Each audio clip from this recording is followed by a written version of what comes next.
ako sa palengke ng quarter leg na chicken. Bala ko kasi mag-chicken barbecue. Yan, nililinisan ko muna para walang mga viruses. O, ayan na. Nilagyan ko muna ng isang buong bawang. Sinunod ko naman ang isang buong sibuyas. Ayan.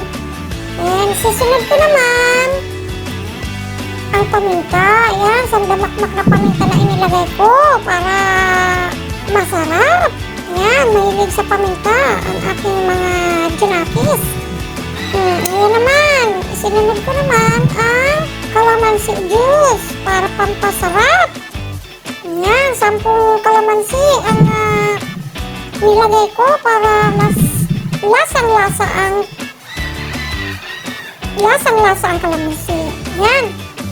Ito naman, nilagyan ko ng isang buong chicken pork cubes. Hinihalo-halo ko muna para sumama na sila, mag-incorporate na lahat ng lasa.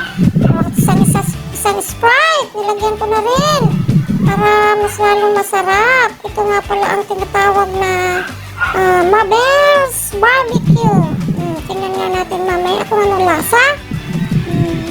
Yan, at sinunod ko naman ng toyo. Tinansya ko na lang paglagay. Ayan, sana wag yung maalat. Ayan na, pinaghalo-halo ko na lahat ng ingredients. Ano pa kaya ito? Huli. Nilagyan ko na rin ng oyster sauce. Ayan, para lalo siyang lumasa. Ayan, hinalo-halo ko muna. Tapos, lagyan ko rin ng ketchup. Para naman may kulay-kulay ang aking barbecue. Ayan.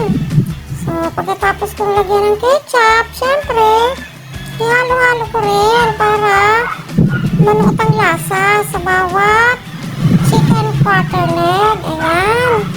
Sigurado nito, mapapasarap ang kain ng mga junakis ko, pati na rin ang aking jowa balls na toyoin. Ayan. Sige. Halo. I-mix-mix. Mekos-mekos. Ayan na. Siguro manunuot na ang lasa nito. Tapos, tatakpan na para ibabad muna natin ng mga 3 to 4 hours. Ayan na. Then, ayan, nagparikit na ako ng apoy after ng 3 to 4 hours. Nag-ready na ako. Para ihaw na ang aking chicken barbecue a la Mabel. Yan ang tawag ko sa aking chicken barbecue a la Mabel. Ngayon at aking binas-brasa ng sauce na pinagbabaran para mas lalong masarap.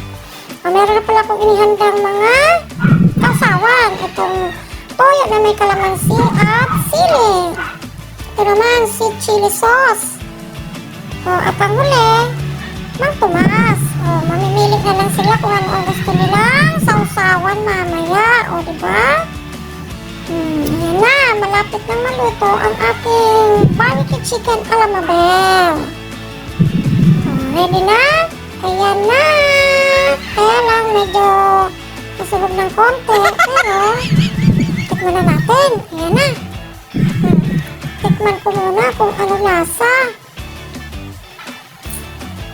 Ayan, nilagyan ko ng sauce. Ang napili ko ay ang kalamansi na may chili at kalamansi with chili. Wow! Ang lasa, sarap. Talaga naman. Ito ang chicken barbecue a la Mabel. Sarap.